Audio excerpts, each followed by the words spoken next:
अस्सलामुअलैकुम वरहमतुल्लाहि वबरकातुह। बच्चों, आज हम पढ़ेंगे मज़मून माहौल का मुतालिया। आज हम सबक नंबर 23 उम्र जैसे जैसे बढ़ती है पढ़ेंगे। इससे पहले की वीडियो में हमने इस सबक का आधा सबक पढ़ा था। आज हम इसके आगे का सबक पढ़ेंगे। इससे पहले की वीडियो में हमने क्या पढ़ा था बच्चों? इससे पहले की वीडियो में हमने बच्चों की नशोनुमा के बारे में पढ़ा था। हमने पढ़ा था वक्त गुजरने के साथ साथ बच्चा बड़ा होने लगता है और इसकी ऊंचाई और वजन में भी इजाफा होता है। उम्र के 18वें साल तक लड़के लड़की का कद बढ़ता है और इसके बाद नहीं बढ़ता, लेकिन जिसामत और वजन में इजाफा होता है। आज हम बच्चों इसके आगे का सबक पढ़ेंगे। बताओ तो भला, आम के एक ही दरख्त की ये 3 तस्वीरें हैं। ये 3 तस्वीरें किसकी है बच्चों? आम के दरख्त की है। सबसे पहले की तस्वीर कौन सी है? तो इन तीनों में सबसे पहले की तस्वीर कौन सी है बच्चों? ये। सबसे आखिर की तस्वीर कौन सी है? सबसे आखिर की कौन सी है बच्चों? सबसे आखिर की ये तस्वीर है। दरमियाने अरसे की तस्वीर कौन सी है? दरमियाने अरसे की तस्वीर ये है। ये तुमने किस तरह पहचाना?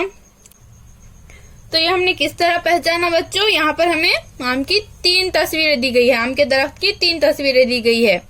हम इनको नंबर देंगे। ये कौन सी तस्वीर है? सबसे पहली तस्वीर। ये दरमियानी तस्वीर है, हम इसको नंबर 2 देंगे। और ये तीसरी तस्वीर है। तो हमने कैसे पहचाना बच्चों ये? क्योंकि यहाँ पर ये जो तीसरी तस्वीर है इसमें हमें आम का झाड़ मुकम्मल दिखाई दे रहा है। आम के झाड़ के तना, जड़े, शाखे, पत्तियां और ये फल, ये सब कुछ यहाँ पर आ चुके हैं। और यहाँ पर ये झाड़ छोटा है और अभी उतनी इसकी नशोनुमा नहीं हुई। और यहाँ पर ये झाड़ एक पौधे की तरह है। यानी हम झाड़ की जिसामत, उसकी नशोनुमा के हिसाब से पहचान सकते हैं कि कौन सा पहला है, कौन सा दूसरा है और कौन सा आखिर है। अब हम पढ़ेंगे नबातात की नशोनुमा। जमाने के साथ जिस तरह इंसान में तब्दीलियां होती है, इसी तरह नबातात में भी होता है। बीज की उपज होते ही नया पौधा जन्म लेता है। इसकी नशोनुमा के लिए इसकी जड़ जमीन में बढ़ना जरूरी है, तभी पौधे को कुव्वत हासिल होती है। नया लफ्ज सीखो, बीज की उपज। बीज की उपज यानी नबातात के बीजों में अखवा, मूल निकलता है। आगे चलकर यही अखवा जड़ बन जाता है। अखवा निकलने को बीज की उपज कहते हैं। मिट्टी से पानी और कुछ ग़िज़ाई मादे पौधे को मिलते हैं। पत्तों में ग़िज़ा तैयार होने लगती है। पौधा बढ़ने लगता है। इसमें नए नए पत्ते आते हैं।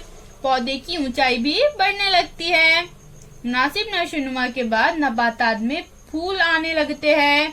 फूल से फल तैयार होते हैं। इन फलों में बीज होते हैं। इनसे इसी किस्म के और पौधे तैयार होते हैं। दरख्तों को मुसलसिल धूप, हवा और पानी में रहना पड़ता है। कभी कभी इसके तने में कीड़े लग जाते हैं, इसलिए दरख्त कमजोर हो जाता है। आखिर में तना टूट जाता है, दरख्त गिर जाता है और इसका खात्मा हो जाता है।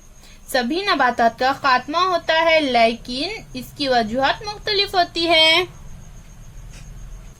तो हमने आज क्या सीखा बच्चों? हमने क्या सीखा? बच्चे की नशोनुमा के कुछ मखसूस मरहले होते हैं। उम्र के 18वें साल तक इंसान की नशोनुमा होती है। उम्र के 40 साल के बाद इंसान बूढ़ा होना शुरू होता है। इंसान की तरह नबातात में भी जमाने के साथ तब्दीलियां होती है। मिट्टी में बीज की आहिस्ता आहिस्ता नशोनुमा होती है। बीज की उपज के बाद से नबातात के बढ़ने तक मुख्तलिफ मराहल होते हैं। नबातात की भी ऊंचाई और ताकत बढ़ती है। इंसान हो या नबातात, इनका एक दिन खात्मा हो जाता है। इसे हमेशा जहन में रखें। सेहतमंद रहने के लिए मुनासिब ग़िज़ा और पाबंदी से वर्जिश जरूरी है। फिर मिलेंगे बच्चों। अल्लाह हाफिज।